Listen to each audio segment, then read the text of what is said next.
Chibujan bi toge gok so soja resto Rossi bi def si so soja resto Nulu bi def si so soja resto Couleur pour rafet chapta bu saparal resto Sosu achiki ak so soja resto Sosu ginar ak so soja resto Mishwi bi ak so soja resto Sayoko yake suisi arom épicé resto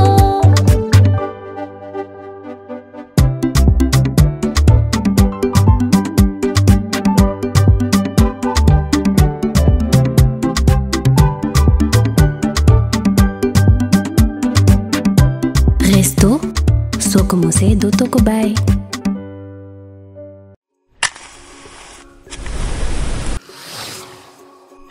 Pour que chaque repas soit un moment de plaisir, Lobou Mame Diarra Bousso est au cœur des foyers sénégalais depuis plus de 20 ans. Situé au kilomètre 18 route de Rufisque à Dakar, Lobou Mame Diarra Bousso est une société 100% sénégalaise spécialisée dans l'enfûtage et la distribution de gaz butane. C'est une équipe de plus de 200 collaborateurs guidés par une même volonté, participer activement au développement du Sénégal. Ces équipes s'appuient sur des valeurs familiales partagées et une expérience professionnelle forte, faisant de Lobogaz la marque préférée des Sénégalais. Le souci de chacun de nos collaborateurs est l'accessibilité de nos produits à tous et partout. Notre leadership sur le butane, nous le devons aux ménages sénégalais qui ne cessent de nous renouveler leur confiance, faisant de nous le leader incontesté du marché du gaz, notamment de la 9 kg. Nous avons conçu cette bouteille en respectant les normes de sécurité en la matière. Cette invention est déposée auprès de l'Organisation africaine de la propriété intellectuelle. Assurément tournée vers l'avenir, nous maîtrisons toute la chaîne d'approvisionnement du gaz, allant de l'importation à la distribution sur le marché national et à la réexportation. Notre fibre patriotique, notre recherche permanente d'innovation et notre souci de sécurisation de l'approvisionnement du pays en gaz butane ont motivé la construction de 4 sphères sous talus d'une capacité totale de 6200 tonnes. Lobou Mame Diarra Bousso est ainsi le numéro 1 au Sénégal et dans la sous-région en stockage conforme de gaz butane. Nos lignes de production comportent 7 carrousels, composés chacun de 12 bascules automatiques et de 5 autres bascules manuelles, soit une capacité de production de 9000 bouteilles par heure, ce qui nous permet d'approvisionner le marché sénégalais en toute fiabilité.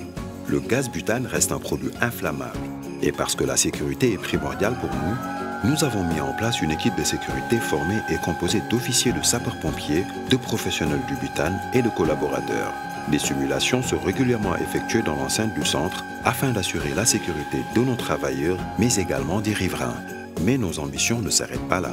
Nous diversifions aussi nos activités pour devenir un acteur majeur des produits pétroliers et avons lancé en 2016 notre première station-service sous la marque Lobou Oil, avec la volonté d'innover dans la distribution d'hydrocarbures à l'instar du butane. Modernité, expertise, innovation. Aujourd'hui, nous sommes engagés pour répondre aux besoins de toute la société sénégalaise. Notre professionnalisme nous a valu la confiance de nombreuses entreprises au-delà de nos frontières, faisant ainsi de Lobou Mame Diarra Bousso un acteur incontournable de la sous-région. Demain, notre ambition est de renforcer notre présence en Afrique de l'Ouest pour conquérir de nouveaux marchés. Pour continuer à vous accompagner partout, et parce que vous méritez toujours mieux, Lobou Mame Diarra Bousso ne cesse d'innover, de voir plus loin.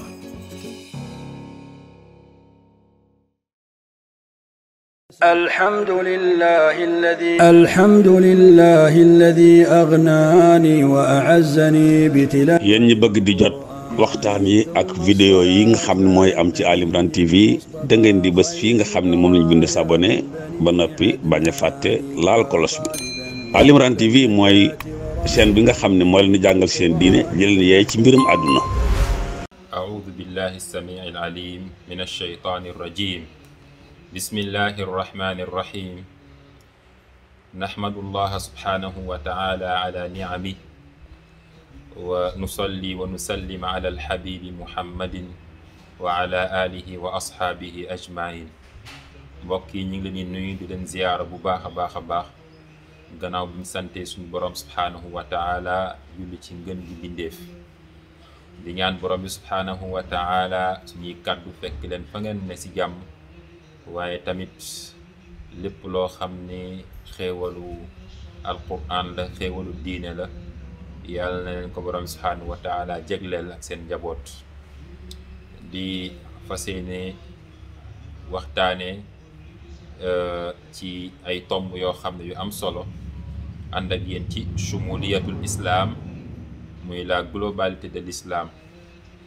La globalité de l'islam muy benn mawdu sujet boo xam ni dañ ciy jéem a waxtaanee lépp loo xam ne rek yitteel na njabootu lislaam ji, lépp luy xew ci pénc mi ci àddina bi ak domaine bu mu mën a doon rek ñu jéem koo jàngat gisee ko gis-gisu lislaam nu mu ko gisee, nu mu ko organiser, nu mu ko jàngalee, wala façon boo xam ni lislaam noonu la ko rëddee nga xam ni suñ ci wéyee rek du ñu am benn jafe-jafe suñu wàllu àddina.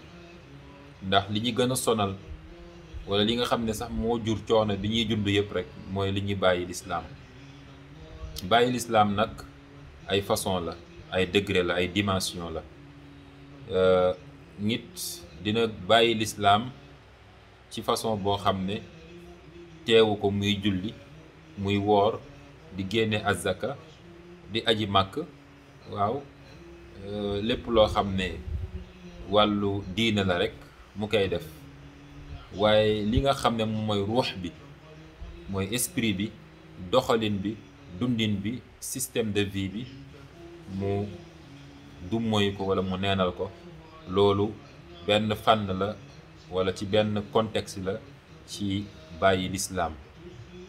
kon bu ñu waxee Yonent bi sallallahu alayhi wa sallam dafay wax ëllëg ne samay nit dañoo gàddaay, dañoo bàyyi alquran ji. wa qaala rasulu ya rab inna qawmi ittaxadu hada alqurana mahjura. donc hajrul quran mooy gàddaay alquran tamit noonu la mel. waaw nit dina gàddaay alquran ci ñàkk koo jàng, dina ko gàddaay ci jàng ko ba pare waaye jéemu koo xam, jéemul xam li alquran di wax. dina gàddaay alquran ci jàng koo xam lu mu wax ba pare du ko def, maanaam di ci def dara. waaw donc yooyu yëpp ci xeetu gàddaay alquran la. kon loolu exemple la bi ñuy indi ci li ñuy wax ci lislaam, muy gàddaay wala bàyyi lislaam, won lislaam gannaaw. kon mbokk yi yaakaar naa ni lépp loo xam ne rek moom ñun dañ ko war a doxal suñu wàllu àddina rek dañ ci war a waxtaan ak lislaam ba pare lan la ci lislaam wax. waaye malheureusement lu bari ci suñuy dund dañ koy tëral ba pare dem ba mëkk miir wala dem ba amatuñu solution ñu doog a interroger lislaam, doog a laaj lislaam ne lislaam lan la wax ci nàngam ak nàngam. waaw da ngay gis koo xam ne sax dalay laaj ci lislaam benn sujet boo xam ne moom boo ko tontee sax la mu bëggoon a def du tee mu def ko. waaw te laaj na la ba pare, loolu dañ koy gis. loolu lu doy waar la, lu daw yaram la. waaw lan la lislaam wax ci nàngam ak sàngam, lan la lislaam wax ci sujet bi, fekk moom décidé na lu muy décidé ba pare. waaw day xaar nga indil ko réponse boo xam ne arrangé na ko. bu ko réponse bi arrangé mu jël, bu ko arrangé wul nag mu ne garaawul, yàlla tegul kenn lu mu mënul. waaw l'islam bi compliqué wul. waaw ku nekk ak ni nga ko mënee rek, ku nekk ak ni nga ko sentir, ku nekk ak ni nga ko gisee. allahu akbar. gis nga de doomu aadama moom moo mel noonu la ko yàlla bindee, lu ko arrangé lu ko neex rek. bokkee nag du noonu. bu fekkoon lu waaye ñi tëral ci àddina bi, ci penc mi, ci dëkk bi, ku nekk rek day xool lu ko neex wala na mu ko sentiree wala su ko arrangé rek, kon jarul woon sax ñi koy voté, jarul woon sax ñu koy appliqué, jarul woon sax ñu ciy sonn. waaw di ko tëral, daj ci ay coono yu nekk, ay pexe yu nekk, ay effort yu dul jeex. kon loolu bu amee la muy tekki rek mooy ni ñuy mënee dund ci jàmm, dund bu teey, dund bu mucc ayib, dund boo xam ne bi ku ne da ciy yëg boppam, ku ne da ciy gis boppam. loolu mooy lislaam. kon mbokk yi shumuliyatul islam toujours dañ leen di fàttali lu mel noonu. mbokk yi nag suñu borom subhaanahu wa taala bam ñu waxee ni wa raditu lakumul islaama diinan non loolu yàlla xam na ne dafa nekk loo xam ne lu am solo la. kon wa raditu lakumul islaama diinan loolu dafa rëy dafa rëy dafa foor waaw c'est-à-dire bi nga waxee ashhadu an laa ilaha illa allah wa anna muhammadan rasulullah keroog nga dugg ci ngërmande borom bi subhaanahu wa taala ba keroog ngay takkalikook sa ruux. allahu akbar. ndax képp koo xam ne rek embarrassé nga lislaam dugg nga ci lislaam rek suñu borom gërëm na la, satisfait nga ko waaw. suñu borom nangul na la, suñu borom boole na la ci boppam ci ay mbiram. nekk nga maanaam doon nga waliyan min awliyaa illah waaw, ab wali yu maanaam àndandoo ci àndandoo borom subhaanahu wa taala. allahu akbar. loolu nag moom vraiment lu yéeme la, lu am solo la. kon ñun ñu nekk ci lislaam loolu la ñuy sentir. léegi nag wa raditu lakumul islaama diinan lu tax lislaam mel noonu mooy lislaam nizaam la boo xam ne rabbaani kawni waaw, organisation la boo xam ne borom bi moo ko tëral waaye c'est cosmique. maanaam ni mu ko tëralee dafa am liaison ak rapport ak mboolem loo xam ne rek dafa wër doomu aadama ci kawnu bi, ci univers bi waaw. moo xam asamaan la, moo xam suuf la, moo xam géej gi la, moo xam jéeri ji la, moo xam lëndëm bi la ak leer bi maanaam guddi ak bëccëg, moo xam jant ji ak weer bi, moo xam lépp loo xamante ne rek moom doomu aadama xam na ko wala ñàkk koo xam, découvrir na ko tey wala mu ñàkk wala découvrir gu ko. kon loolu mooy tëralu lislaam. moo tax da ngay xool asamaan, xool suuf, xool li ko wër, nga jàngat ko, nga jàng téere lislaam muy alquranul karim, nga gis ne amul lenn loo xam ne moo leen wuute. ñoom ñaari yëpp a nekk benn, mu nekk ñaari téere yoo xam ne daf ñu koo jox ñu xool ko ngir mën a dem. moo tax ku bëgg àddina rek xamal ne lislaam rek moo la mën a doy ci àddina. ku bëgg àllaaxira tam xamal tam ne lislaam moom rek moo la mën a doy ci wàllu àllaaxira. waaye yàlla daf ñu ne fi dunya xasanatan wa fil axirati xasanatan. kon ñaari la ñuy jéem a gam-gam la, ñaari la ñuy articuler ngir ñu mën a réaliser li ñu bëgg, ngir ñu mën a accomplir mission bi nga xam ne moom la ñu borom subhanahu wa taala jox. walladi jaalakum xalaa'ifa fil ard. gis nga moo leen def ngeen nekk ay vicaire, ngeen nekk ay leader, ngeen nekk ay xalifa ci suuf sii waaw. léegi nag nam ko bëggee nag mooy ngeen doxalee ko nam ko tëralee, maanaam na mu bëgg mooy ngeen jël charia am bi ngeen jiital ko ci lépp, muy luwaawu yàlla subhaanahu wa taala yi. moo tax ku ko bàyyi rek torox, ku ko bàyyi rek sonn waaw. li benn borom xam-xam doon wax mu ne da ngay topp sunna yenent bi, maanaam sunnay borom bi, sunna yenent bi mbaa sonn. moo tax mu ne sunna mbaa sonn. c'est-à-dire li borom bi tëral ay sunnanam, sunnatallah waaw, sunnatal rasul. yenent dafa am sunna muy pratique bi mu pratiquer diine ji. suñu borom am sunna mooy na mu organiser ay mbiram, tëralee ko ay mbiram waaw. donc buñ ci bàyyi rek dañuy sonn. moo tax sunna mbaa sonn. kon nañu topp luwaayi borom subhaanahu wa taala, tëralinu borom subhaanahu wa taala, na mu tëral, la mu organiser, na mu nosee ay mbiram, nañ ko toppee noonu, ñu respecté ko. suñ ko defee nag bu ko defee lépp loo xam ne rek moom dafay bàyyeekoo ci moom rek day ñëw ci nu mu gën a gaawee, nu mu gën a yombee. moo tax subhaanahu wa taala muy wax ni walaw anna ahla alqura amanu wattaqaw la fataxna alayhim barakatin min alsamai wal ardi walakin kadabu fa axadnaahum bima kaanu yaksibuun. gis nga kon waa dëkk bi, waa cité bi, waa àddina, waa Sénégal, suñu borom subhaanahu wa taala mu ne bu ñu gëmoon ba pare ragal borom subhaanahu wa taala, c'est-à-dire gëm bi mooy lan, ñu sérieux ci li ñuy def, wattaqaw mooy ñu am jom. kon boobaa nag mu ne yàlla nee na lépp yomb si ñun. gëm li ngay def ba pare am jom, am fulla, am ak fayda, loo dugg di nga ci réussir. loolu mooy lislaam. kon lislaam lii rek la ñuy jàngal. ñii ñaan borom subhaanahu wa taala mu may ñu dégg ak topp. loolu mooy liñ leen indiloon tey ci sumuliyatul islam, la globalité de l'islam. di ñaan borom subhanahu wa taala mu nangul ñu nangul leen. wassalaamu aleykum wa rahmatullahi wa barakatuhu. Ceebu jën bi toggee ak sa soja resto, rosi bi def si sos soja resto, ñuluk bi def si sos soja resto, couleur bu rafet cafka bu saparal resto, sosu wàcce ak sos soja resto, sosu ginaar ak sos soja resto, méchoui bi ak sos soja resto, sayoko yake suy si arôme épicé resto.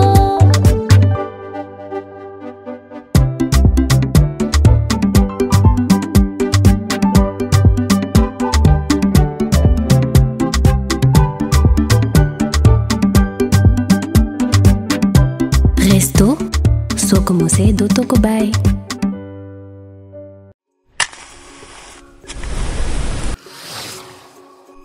Pour que chaque repas soit un moment de plaisir, Lobou Mame Diarra Bousso est au cœur des foyers sénégalais depuis plus de 20 ans. Situé au kilomètre 18 route de Rufisque à Dakar, Lobou Mame Diarra Bousso est une société 100% sénégalaise spécialisée dans l'enfûtage et la distribution de gaz butane. C'est une équipe de plus de 200 collaborateurs guidés par une même volonté, participer activement au développement du Sénégal. Ces équipes s'appuient sur des valeurs familiales partagées et une expérience professionnelle forte, faisant de Lobogaz la marque préférée des Sénégalais. Le souci de chacun de nos collaborateurs est l'accessibilité de nos produits à tous et partout. Notre leadership sur le butane, nous le devons aux ménages sénégalais qui ne cessent de nous renouveler leur confiance, faisant de nous le leader incontesté du marché du gaz, notamment de la 9 kg. Nous avons conçu cette bouteille en respectant les normes de sécurité en la matière. Cette invention est déposée auprès de l'Organisation africaine de la propriété intellectuelle. Assurément tournée vers l'avenir, nous maîtrisons toute la chaîne d'approvisionnement du gaz, allant de l'importation à la distribution sur le marché national et à la réexportation. Notre fibre patriotique, notre recherche permanente d'innovation et notre souci de sécurisation de l'approvisionnement du pays en gaz butane ont motivé la construction de 4 sphères sous talus d'une capacité totale de 6200 tonnes. Lobou Mame Diarra Bousso est ainsi le numéro 1 au Sénégal et dans la sous-région en stockage conforme de gaz butane. Nos lignes de production comportent 7 carrousels, composés chacun de 12 bascules automatiques et de 5 autres bascules manuelles, soit une capacité de production de 9000 bouteilles par heure, ce qui nous permet d'approvisionner le marché sénégalais en toute fiabilité. Le gaz butane reste un produit inflammable et parce que la sécurité est primordiale pour nous avons mis en place une équipe de sécurité formée et composée d'officiers de sapeurs-pompiers, de professionnels du butane et de collaborateurs. Des simulations sont régulièrement effectuées dans l'enceinte du centre afin d'assurer la sécurité de nos travailleurs, mais également des riverains. Mais nos ambitions ne s'arrêtent pas là. Nous diversifions aussi nos activités pour devenir un acteur majeur des produits pétroliers et avons lancé en 2016 notre première station-service sous la marque Lobou Oil, avec la volonté d'innover dans la distribution d'hydrocarbures à l'instar du butane. Modernité, expertise, innovation. Aujourd'hui, nous sommes engagés pour répondre aux besoins de toute la société sénégalaise. Notre professionnalisme nous a valu la confiance de nombreuses entreprises au-delà de nos frontières, faisant ainsi de Lobou Mame Diarra Bousso un acteur incontournable de la sous-région. Demain, notre ambition est de renforcer notre présence en Afrique de l'Ouest pour conquérir de nouveaux marchés. Pour continuer à vous accompagner partout, et parce que vous méritez toujours mieux, Lobou Mame Diarra Bousso ne cesse d'innover, de voir plus loin.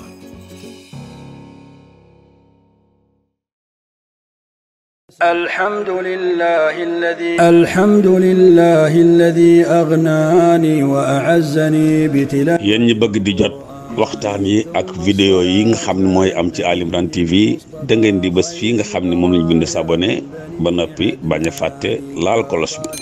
Ali Imran TV mooy chaîne bi nga xam ne moo leen di jàngal seen diine jëleen yeey ci mbirum àdduna.